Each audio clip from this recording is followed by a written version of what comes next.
Good morning, my dear students. Beta, today we are going to start your new book, which one is Part B. Part B आज हम start करने वाले हैं. Part B board में 20 marks का आएगा. Part B board में कितने मार्क्स का आएगा बच्चा? 20 मार्क्स का. ओके, इसमें बच्चा 6 चैप्टर्स है. 6 चैप्टर्स हैं.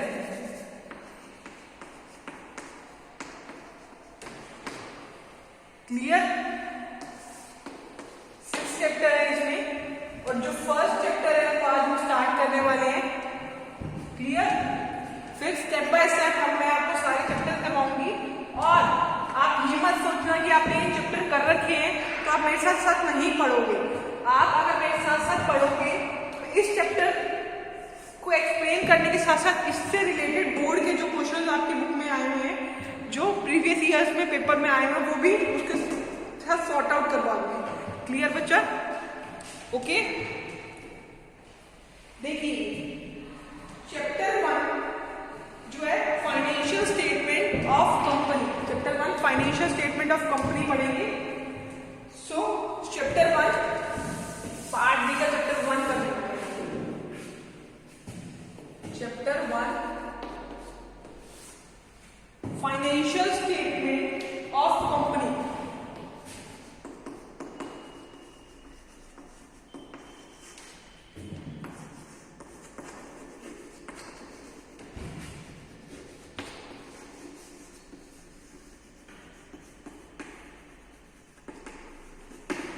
Financial statement of company as per schedule 3. As per schedule 3. Okay. Today is 19th day, first month 2021, and which day? Tuesday. Okay. Let's start our today class and our new topic. Which one is financial statement of company. देखो, अब आपको इसके objectives पता होना चाहिए कि financial statement होती क्या है और उसके ऑब्जेक्टिव्स क्या हैं, कैरेक्टरिस्टिक्स क्या हैं. इसके बाद फाइनेंशियल स्टेटमेंट में हमें 2 चीजें बनानी होती है. बैलेंस शीट बनानी होती है और PNL statement of PNL account बनानी होती है. वो आपको एज इट इज जैसे बुक में फॉर्मेट दे रखा है वैसे लर्न होना चाहिए. उसकी क्लूज दूंगी मैं आपको कैसे लर्न हो जाएगा. आपको इजीली वो लर्न भी हो जाएगा आपको. ठीक है, इस टॉपिक में से सब हेडिंग्स आ सकती हैं. क्लियर? अब देखिए, financial statement are the end product of accounting process. Accounting process का एंड प्रोसेस क्या होता है? Financial statement. क्लियर? अब आपको पता होना चाहिए कि फाइनेंशियल स्टेटमेंट जो होती है वो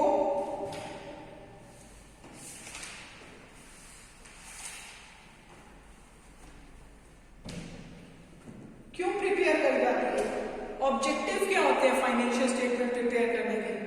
ठीक है, तो दो ऑब्जेक्टिव होते हैं of preparing financial statement is to present the true and fair value of financial performance. देखो, फाइनेंशियल स्टेटमेंट में आपको पता है होना चाहिए कि 2 चीजें बनाते हैं, balance sheet and profit and loss account. देखो, फाइनेंशियल स्टेटमेंट में हम बैलेंस शीट और प्रॉफिट एंड लॉस अकाउंट बनाते हैं. ठीक है, अब देखो फाइनेंशियल स्टेटमेंट का ऑब्जेक्टिव क्या होता है? ट्रू और फेयर वैल्यू बताना. ठीक है, ट्रू एंड फेयर वैल्यू बताना of company. True and fair value of company कैसे बताएंगी? Financial statement by showing financial performance and by showing financial position of business. Financial position अगर हमें पता हो, फाइनेंशियल पोजीशन पता होनी चाहिए हमें बिजनेस की.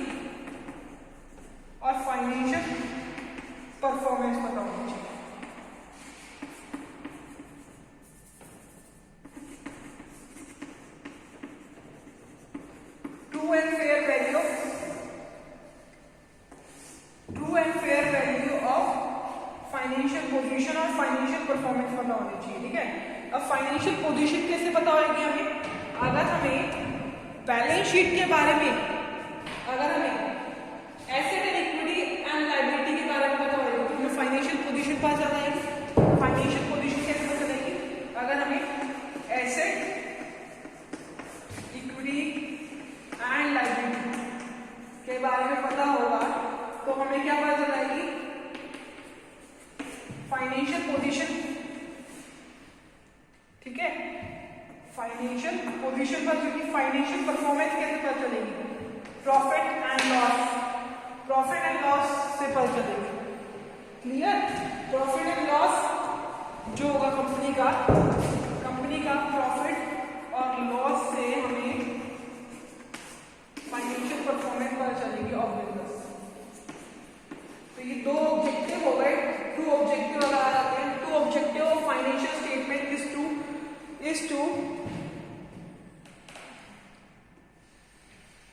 tell the two financial objective of financial statement। अगर दो ऑब्जेक्टिव पूछ जाते हैं आपसे फाइनेंशियल स्टेटमेंट के, तो लिखोगे to present the true and fair value of financial performance, to present और ट्रू एंड फेयर व्यू। क्या लिखोगे? लिखोगे पहले to present true and fair view of, to present ये क्या करना है? Objectives of financial statement, to present a true and fair view of financial performance. Secondly ऐसे क्या करना है? To present a true and fair view of financial performance of business. आपको बता दिया मैंने पोजीशन कैसे पता चलती है?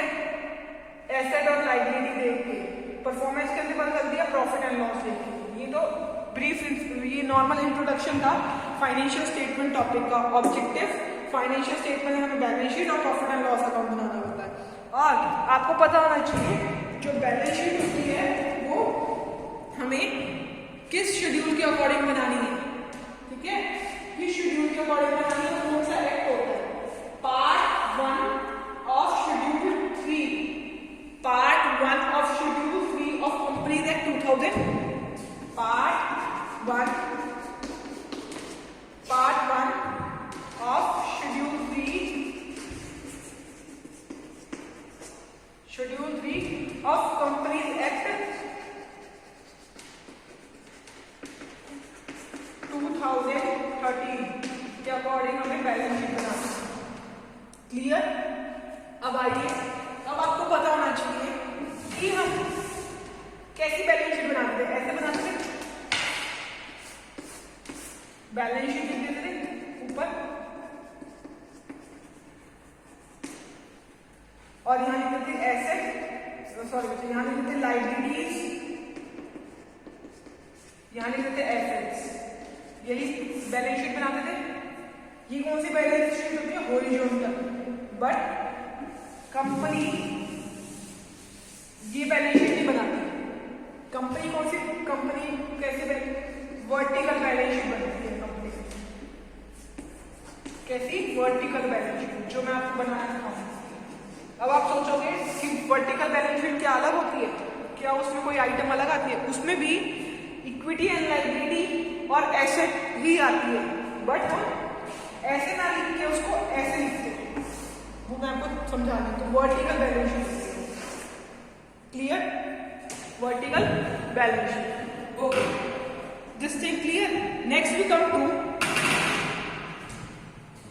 Balance sheet. अब फॉर्मेट बताना चाहिए आपको बैलेंस शीट का। ठीक है, फॉर्मेट ऑफ बैलेंस शीट में क्या क्या आता है? ठीक है, और ये आ रहा है कंपनी एक्ट 2013 है। Schedule 3 part 1 of companies act 2013 company balance sheet है। क्या? Company balance sheet. ओके, अब देखिए कैसे स्टार्ट होती है कंपनी की बैलेंस शीट। चलो लिखते हैं, स्टार्ट फॉर्मेट स्टार्ट करते हैं। फॉर्मेट मैं आपको साथ याद की बताऊंगी। देखिए फॉर्मेट लर्न आपको होना जरूरी है। तो आज का आपका होमवर्क क्या है? आज का आपका होमवर्क है कि आपको अपनी फेयर नोटबुक में ये बैलेंस शीट का फॉर्मेट डाउन करना है। ठीक है, लिखोगे बैलेंस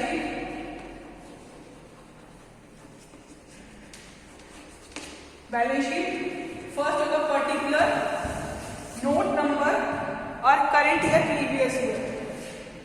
पर्टिकुलर देखो बच्चों, अब हमारी पूरी बैलेंस शीट इस पेज पे नहीं आ पाएगी क्योंकि हमारे पास अभी भी स्पेस कम है। बैलेंस शीट ऐसे बनती है, तो ये वर्टिकल बैलेंस शीट होती है। Particular, note number, current year, previous year. ठीक है, हमें लाइन लगानी है, लगा लीजिए।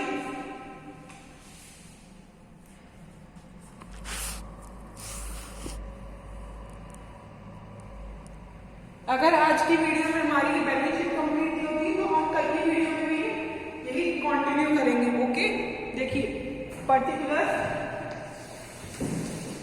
Note number. अब आपको किसी ने बताया नोट नंबर क्यों लिखा जाता है यहाँ, और नोट नंबर का क्या यूज है, तो मैं आपको बताती हूँ। करंट ईयर पहले आएगा और प्रीवियस ईयर बाद में।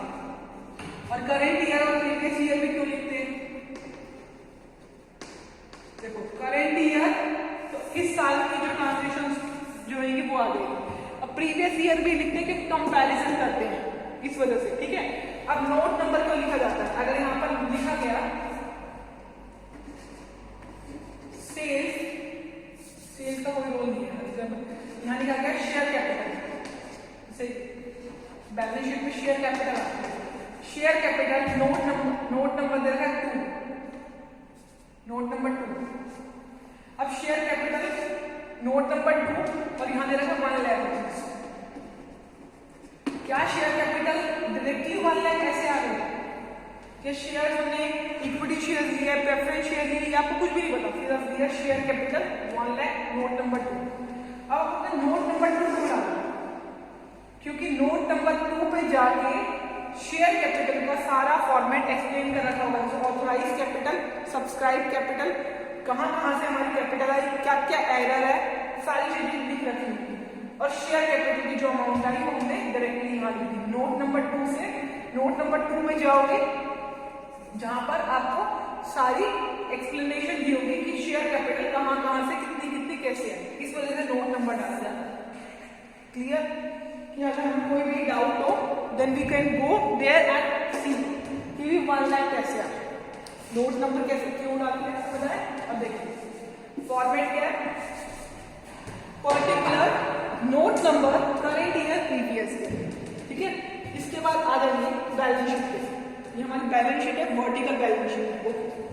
अब देखिए, अब आपको पता है कि हम बैलेंस शीट बनाते थे उसमें क्या डालते हैं? लायबिलिटी और एसेट। इसमें स्टार्ट होता है इक्विटी एंड लायबिलिटी। यहां डाला 1 इक्विटी एंड लायबिलिटी।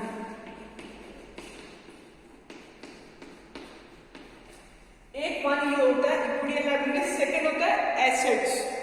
इससे जो बीच वाले आइटम्स आएंगे ना वो इसके अंदर आएंगे। ठीक है, इसको 1, एसेट्स को 2, इसके जो नीचे आइटम आएगी उसको 2, 3, 4 नंबर मत देना, इसी के अंदर आएगा, सब होएगा इसका। ठीक है, अब equity and liability, equity and liability के अंदर क्या क्या आता है?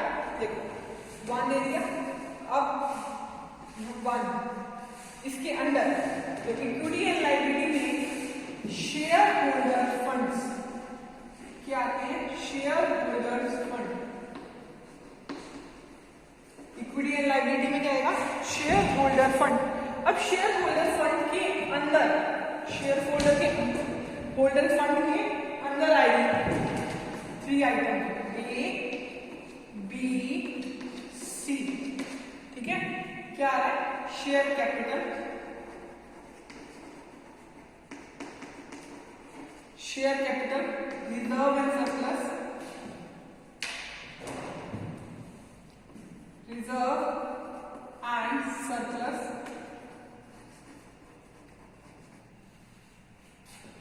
अब देखिए ये 1 लिखा, share holder fund. Share holder fund के अंदर क्या आया, शेयर कैपिटल। शेयर कैपिटल में कहां से आई कैपिटल, उसका नोट नंबर दे रखा है, ठीक है। Reserve and surplus. अब शेयर कैपिटल में कौन सी कैपिटल आती है, ऑथराइज कैपिटल, इश्यूड कैपिटल। पहले होती है ऑथराइज कैपिटल, फिर इश्यूड कैपिटल, फिर सब्सक्राइब कैपिटल। सब्सक्राइब कैपिटल में फुली पेड अप है या नॉन फुली पेड अप है, कॉल इन एरर, वो करने के बाद आती है शेयर कैपिटल, ठीक है। वो हमने थोड़ी देर पहले शेयर का चैप्टर पढ़ा है, उसमें मैंने आपको शेयर कैपिटल के बारे में बता दिया। Clear, okay. शेयर कैपिटल में कौन से शेयर से आई है, इक्विटी शेयर से कैपिटल आई है, प्रेफरेंस शेयर से कैपिटल आई है, ठीक है। अब reserve and surplus. Reserve and surplus, surplus क्या होता है, जब हमारी कंपनी के पास प्रॉफिट, डिविडेंड, प्रॉफिट बच जाते हैं, सब कुछ देने के बाद, बांटने के बाद जो भी सेविंग्स हो जाती है उसको बोलेंगे सरप्लस। क्लियर। रिजर्व, अब रिजर्व भी रखती है कंपनी, जैसे कि रिजर्व में क्या आता है, सिक्योरिटी प्रीमियम रिजर्व। अगर आता है सिक्योरिटी प्रीमियम रिजर्व कहाँ आता है, तो आप देखोगे रिजर्व एंड सरप्लस की हेडिंग के अंदर आता है securities premium reserve. Securities premium reserve कहाँ आता है, रिजर्व एंड सरप्लस की हेडिंग के अंदर आएगा सिक्योरिटीज प्रीमियम रिजर्व, ठीक है। अब देखिए 2 पॉइंट हो गए, इसके बाद आपको पता होगा थर्ड पॉइंट है। देखो इसका कोई अकाउंटिंग ट्रीटमेंट नहीं पूछा जाएगा आपसे, ये थर्ड पॉइंट का, money received against share warrant.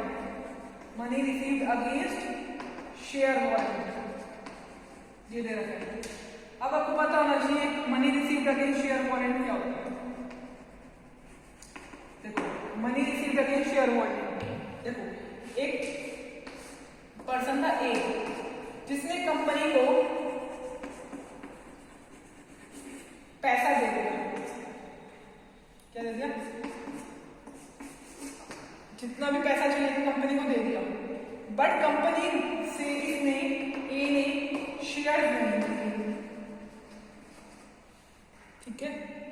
Company से ए ने शेयर नहीं दिए, बट ए ने कंपनी को पैसा दे दिया, ठीक है। ए ने शेयर की जगह क्या दिया, शेयर वारंट दिया, शेयर नहीं दिए, शेयर वारंट दिया। शेयर वारंट क्या होता है कि अगर इस पर्सन को, ये पर्सन आगे जाके कभी भी कहेगा कि मुझे शेयर वारंट की जगह शेयर दे दो, शेयर वारंट की जगह शेयर दे दो, तो कंपनी दे देगी।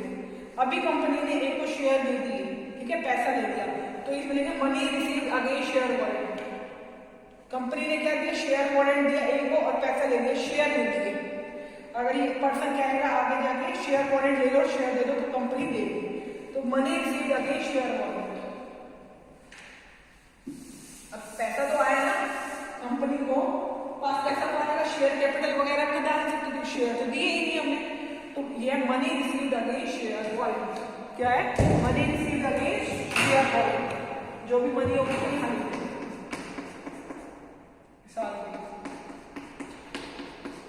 क्या, money received against share warrant, जो हमें मनी रिसीव्ड हुई अगेंस्ट शेयर वारंट, ठीक है।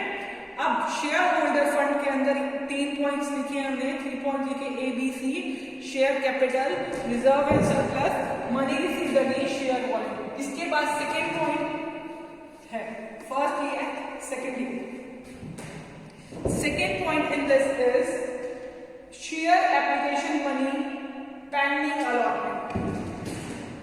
क्या है, share application money pending allotment. Share application money pending allotment. आज का होमवर्क आपका है कि आपको अपने नोटबुक में बैलेंस शीट बनानी है बिना देखे, क्योंकि कई बार आपको बैलेंस शीट तो गिवन होगी पर इसकी आइटम ऊपर नीचे गिवन होगी, तो आपको बैलेंस शीट का पूरा फॉर्मेट लर्न होना चाहिए। सेकेंड पॉइंट है share application money pending allotment. इसका मतलब क्या है, share application money pending allotment. देखो इसका मतलब है कि एप्लीकेशन मनी के टाइम पे, एप्लीकेशन के टाइम पे कंपनी ने हमसे पैसे ले लिए 5000 शेयर एडवांस, और कंपनी के पास देने के लिए 1000 शेयर, कंपनी के पास देने के लिए कितने 1000 शेयर, कंपनी ने मुझे 5000 शेयर पे 1 रुपया ले लिया, मतलब 5000 रुपए ले लिए, 5000 शेयर पे 1 रुपया ले लिया, तो कंपनी के पास देने के लिए कितने 1000 शेयर, मीन्स हमने एक्स्ट्रा मनी दी होगी, तो share application money pending allotment का मतलब कंपनी के पास देने के लिए नहीं है, बट उसने कंपनी ने हमसे पैसा ले लिया, तो हमारे जो पैसे बच जाएंगे वो हमें एडवांस में रखे जाएंगे, तो share application money pending allotment लिखते हैं, share application money pending allotment, जो हमने, इसका मतलब हमने एप्लीकेशन के मनी टाइम पे वो पैसा दिया है, ठीक है, तो उसको अलग लिख लेते हैं पेंडिंग अलॉटमेंट, ठीक है। अब सेकेंड पॉइंट तक क्लियर हो गया होगा, अब आ जाइए थर्ड पॉइंट पे। थर्ड पॉइंट आता है non current liabilities, non current liabilities. आपको पता है करंट लायबिलिटीज होती है और नॉन करंट लायबिलिटीज होती है। देखो 11th क्लास में हमने पढ़ा होगा कि नॉन करंट लायबिलिटीज वो लायबिलिटीज होती हैं जो 12 मंथ में पे नहीं हो पाती, not paid in 12th month, जो 12 मंथ में पे नहीं हो पाती, जिसका टाइम पीरियड ज्यादा होता है 12 मंथ से, मतलब 1 ईयर से ज्यादा होता है, उसको बोलते हैं नॉन करंट लायबिलिटी, ठीक है, ये पढ़ा होगा। बट देखो ये हम मैं भी यही पढ़ाती हूँ 11th क्लास में, बट ये टॉपिक डिफरेंट है कुछ। देखो अगर कंपनी की ऑपरेटिंग साइकिल कंपनी की, और कंपनी की ऑपरेटिंग साइकिल जो है वो 15 मंथ की है, और कंपनी की ऑपरेटिंग साइकिल जो है 15 मंथ की है, ठीक है, और उसने 12 मंथ में पेमेंट दे दी, या 13 मंथ में पेमेंट दे दी, ध्यान रखना इस बात का। वैसे कोई यूज नहीं है, बट एक बार आप पढ़ रहे हो तो कॉन्सेप्ट क्लियर होना चाहिए। देखो अगर 13 मंथ में कंपनी ने पेमेंट दे दी, उसकी ऑपरेटिंग साइकिल 15 मंथ की है, तो ये क्या कराएगा। अब आपको तो ये पता है कि 12 मंथ से पहले करंट लायबिलिटी, 12 मंथ से पहले करंट लायबिलिटी, 12 मंथ के बाद नॉन करंट लायबिलिटी, ऐसे ही पढ़ा, ये पढ़ा, बट ये कंसेप्ट यहाँ चेंज हो गया। देखो 13 मंथ में पेमेंट हुई है, तो ये क्या है मेरे अकॉर्डिंग ये नॉन करंट लायबिलिटी हुई, करंट लायबिलिटी मेरे अकॉर्डिंग ये क्या हुई, करंट लायबिलिटी हुई, क्योंकि जो ऑपरेटिंग साइकिल है कंपनी की 15 मंथ है, तो इसका मतलब ये 15 मंथ से अगर पहले पेमेंट कर रहे हैं तो वो करंट लायबिलिटी, और 15 मंथ के बाद अगर हम पेमेंट कर रहे हैं तो वो नॉन करंट लायबिलिटी। ये टॉपिक आपको क्लियर होना चाहिए ऑपरेटिंग साइकिल के अकॉर्डिंग, ठीक है।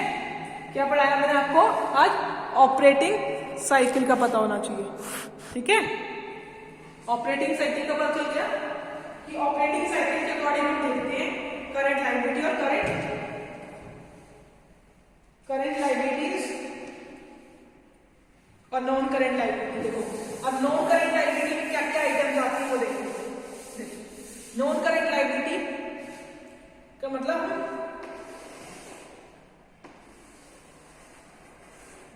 1 ईयर से ज्यादा लेंगे, ये हमने पढ़ रखा है, बट ऑपरेटिंग साइकिल के अकॉर्डिंग देखेंगे, ठीक है। तो नॉन करंट लायबिलिटी में आता है लॉन्ग टर्म बोरोइंग,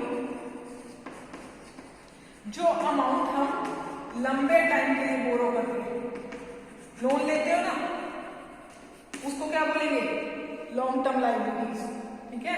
अब जो बोरो करते हो अमाउंट डिबेंचर्स के लंबे टाइम के लिए लेते हैं, लॉन्ग टर्म बोरोइंग्स में आता है, ठीक है। इसके बाद long term borrowing, deferred tax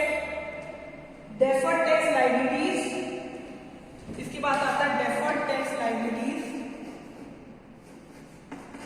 deferred tax asset भी होता है, लायबिलिटीज भी होता है। अब आपको ये वाला पॉइंट भी नहीं समझ आया होगा, इसका अकाउंटिंग ट्रीटमेंट नहीं आता, सिर्फ आपको पता होना चाहिए डेफर्ड टैक्स लायबिलिटीज लिखना कहाँ है। इसमें ए बी है, सी, ठीक है। अब देखो लॉन्ग टर्म, एक लॉन्ग टर्म प्रोविजन होंगे और एक होगा अदर लॉन्ग टर्म लायबिलिटीज। यहां लिखो पहले other long term liabilities, other long term liabilities, other long term liabilities और long term provisions, long term provisions. अब देखो लॉन्ग टर्म बोरोइंग्स का मतलब होता है, डेफर्ड टैक्स का मतलब क्या होता है। देखो डेफर्ड टैक्स लायबिलिटी क्या है, अगर आपको ना पता हो, जैसे अकाउंटिंग ट्रीटमेंट कर रहे हैं हमारी अकाउंटिंग बुक्स में, अकाउंटिंग बुक्स में और इनकम टैक्स, जो इनकम टैक्स के रूल है वो अलग है और हमारे अकाउंटिंग ट्रीटमेंट के अकाउंट्स के रूल अलग है, ठीक है। हमारी अकाउंटिंग बुक्स के अकॉर्डिंग हमारा जो टैक्स जो था, जो हमारा टैक्स था, जो हमारा टैक्स था वो हमें, मैंने देखा कि 1 लाख रुपीज आ रहे हैं। अकाउंटिंग बुक के अकॉर्डिंग मैंने देखा कि मेरा टैक्स कितना है, 1 लाख। इनकम टैक्स के अकॉर्डिंग जो था टैक्स वो था 1,50,000 बन रहा था। भाई इनकम टैक्स वालों ने कहा देना तो पड़ेगा ना, तो इनकम टैक्स वालों की बात मैंने मानी, क्योंकि हमारी दोनों चीजें डिफरेंट है। अकाउंटिंग के रूल अलग है, इनकम टैक्स के रूल अलग है, बट हमारी बुक्स के अकॉर्डिंग हमारे 1 लाख टैक्स बन रहा था, बट इनकम टैक्स के अकॉर्डिंग 150 बन रहा था, ठीक है। बट अब हमें 1,50,000 देंगे, मतलब 50,000 और देंगे। ये 50,000 और देंगे ना आपने, ये इसका क्या नाम होगा, इसको बोलोगे deferred tax liability. Deferred tax liability, deferred tax liability, deferred tax liability जो होती है वो अराइज क्यों होती है, due to difference in accounting rules and income tax के, इनके डिफरेंस की वजह से, ठीक है। अब देखो आपने क्या करा, 50,000 ज्यादा देने पड़े, तो इसको बोला डेफर्ड टैक्स लायबिलिटी। अब आपको पता होना चाहिए इसी बात में, देखो ज्यादा देने पड़ा कोई बात नहीं देगी। अब ये देखो, अब हमारी बुक के अकॉर्डिंग हमारा टैक्स बन रहा था 150, ऐसा भी होता है, ये बात भी ध्यान रखना। अब हमारी बुक के अकॉर्डिंग हमारा टैक्स है 150, बट इनकम टैक्स वालों ने कहा कि आपका टैक्स बन रहा है 1 लाख, ठीक है, बट हमारी बुक के अकॉर्डिंग हमारा बन रहा है 150। जो ये 50,000 रुपीज है वो तो हमारे पास बचे रहेंगे ना, वो हमारे पास बचे रहेंगे टैक्स के नाम पे, देंगे कितने हम 1 लाख। तो ये हमारी क्या बन जाएगी, डेफर्ड टैक्स एसेट। क्या बनेगी, डेफर्ड टैक्स एसेट्स। क्या बनेगी ये, डेफर्ड टैक्स एसेट बन जाएगी, क्योंकि हमने एडवांस के लिए रख लिया, आगे के लिए रख लिया, तो हमारी एसेट बन गई, ठीक है। अब देखिए अगर आगे वाला पॉइंट देखिए, other long term liabilities, other long term liabilities, जो लायबिलिटीज यहाँ बच गई लॉन्ग टर्म बोरोइंग से, तो अदर लॉन्ग टर्म लायबिलिटीज में जो भी आइटम बच गई वो अदर लॉन्ग टर्म लायबिलिटीज में आ जाएगा। अब लॉन्ग टर्म प्रोविजन, अब आपने प्रोविजन देखे होंगे, डाउटफुल डेट्स के लिए हम प्रोविजन बनाते हैं, ठीक है, प्रोविजन बनाते हैं ना, डाउटफुल डेट्स वगैरह के प्रोविजन शॉर्ट टर्म होते हैं। अब लॉन्ग टर्म प्रोविजन में क्या आते हैं, अगर कंपनी एम्प्लॉयज बेनिफिट के लिए कुछ बनाती है ना, एम्प्लॉयज बेनिफिट के लिए, एम्प्लॉयज के लिए कुछ भी बनाती है, तो वो लॉन्ग टर्म प्रोविजन में आता है, एम्प्लॉयज से रिलेटेड, ठीक है। इसके बाद देखो थर्ड हो गया, चलो फोर्थ देखो, इक्विटी एंड लायबिलिटी का सेकंड जो आएगा ये हमारा वाइंड अप हो जाएगा। इसके बाद एसेट्स आएगा, हमारे पास स्पेस नहीं है और हम वो नेक्स्ट वीडियो में करेंगे। आज हमने इक्विटी एंड लायबिलिटी वाला करेंगे। नॉन करेंट लायबिलिटी हो गया, इसके बाद current liability, non current liability के बाद करेंट लायबिलिटी, ठीक है। Current liability non current liability मैंने समझा दिया, इसके में भी पॉइंट आएंगे, ठीक है। अब देखो, अब आप सोच रहे हो नॉन करेंट लायबिलिटी और करंट लायबिलिटी याद कैसे करेंगे, वो भी मैं आपको करवा दूंगी। पहले देखो, जो नॉन करंट लायबिलिटी होती है वैसे ही करंट लायबिलिटी होगी, सेम टू सेम लिखोगे। शॉर्ट टर्म लायबिलिटीज, जो शॉर्ट टर्म लायबिलिटीज होगी। सेकेंड पे आ जाओ, डेफर्ड टैक्स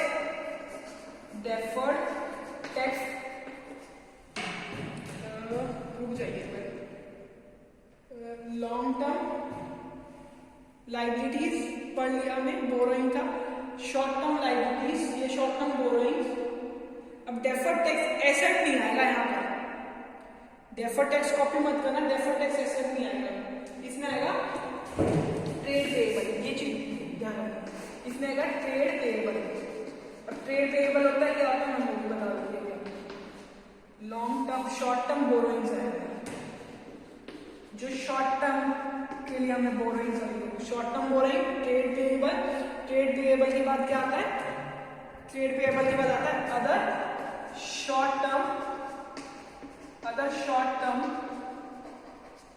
शॉर्ट टर्म